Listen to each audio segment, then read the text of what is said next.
This weather report brought to you by the BMW 3 Series. Every evening at 6 o'clock, this team report to you, asking the questions. When could we see a vaccine on the market? That matter to you. Those restrictions easing. Investigating the issues important to you. Petrol prices around $1 a litre. It's the reason nobody knows Adelaide like 7 News. The House is already fully engulfed. Our job is to report to you, for you, every night. 7 News is Adelaide's news. Time for Flashback now, and these days it's hard to think of Adelaide without Rundle Mall. But when it was first proposed, there was a surprising amount of resistance.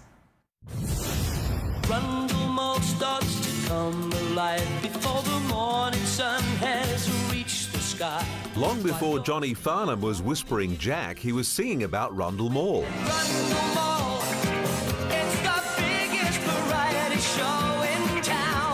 But getting the mall built was quite a song and dance itself. Well, there was terrific angst from all segments of the community. From the earliest days of the colony, Rundle Street was Adelaide's centre of commerce and entertainment, home to our major department stores and cinemas.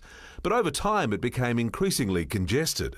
Lots of traffic and noise and dust and scampering to try and get across the road and not be killed. Ian Hannaford was given the challenging job of creating Australia's first pedestrian mall by Don Dunstan. The traders were very worried that closing the street might stop people getting into their shops. Taxi drivers were concerned, the public were concerned. Before a single brick could be laid, concerns had to be allayed. It was breaking new ground, and there was a lot of opposition. Greg Anderson was secretary of the council's Rundle Mall Committee, which had to bring all the parties together. They sent a team of 3 people overseas for an overseas mall study. Jeff Virgo, the Minister of Roads, said, well, look, if you don't bloody well agree, I'm going to put drums across the end of the street and there'll be nothing going on. They agreed. I'm never in the 70s.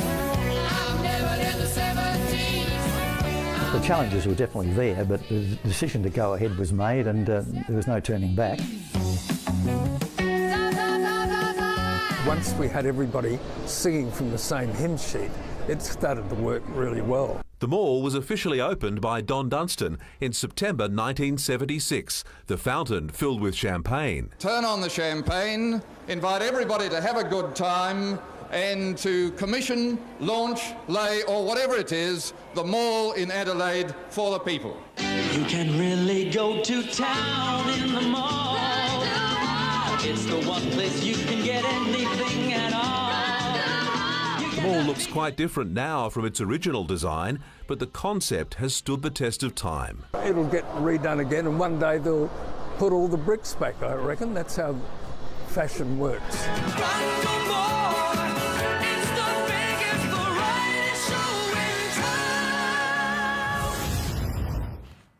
Amazing. Now to the weather, and Amelia will want to rug up over the next couple of days, or perhaps snuggle up with a furry friend.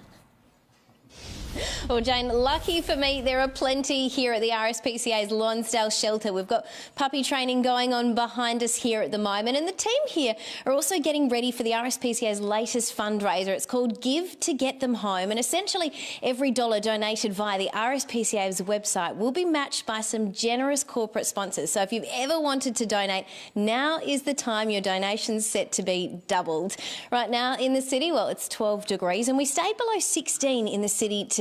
We saw scattered showers push across the south of the state, and by the Riverland this afternoon as well, easing back. Woodhouse near Piccadilly had 35 millimetres. And another dose is on the way. A front and low pressure system are pushing up from the south, and they'll really intensify tomorrow before heading east on Friday, leaving icy Antarctic air in their wake. Interstate, and that same system could deliver late rain over Melbourne, but staying sunny in Sydney, 21. Back home, and showers are as possible possible as far north as Yunta. More likely further south, increasing during the afternoon with hail and thunderstorms a chance too. So windy with showers and a top of 15 for Port Lincoln and Victor Harbour. 13's the top for Clare, Nuriotpa and Mount Gambier. 19 in Port Augusta.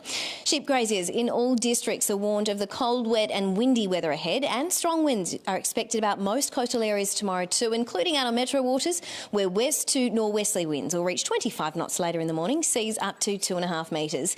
In the city, a cloudy start. We could see a shower in the morning, but they'll pick up the pace in the afternoon with hail, even the odd rumble a chance at night as the cold air settles in. 15's the top. Looking ahead, and just 13's the top Friday, we're expecting more gusty showers, possibly hail and a storm. The best chance of seeing snow at Mount Lofty at this stage looks like it'll be between 6 and 7 a.m, but I think it's a room full of puppies for the win here with me, Jane. Good on you, Amelia. Well, that's all the news we have for now. I'll have updates through the evening. The latest is at 10:45 tonight. From all in the Adelaide 7 News team for now, good night.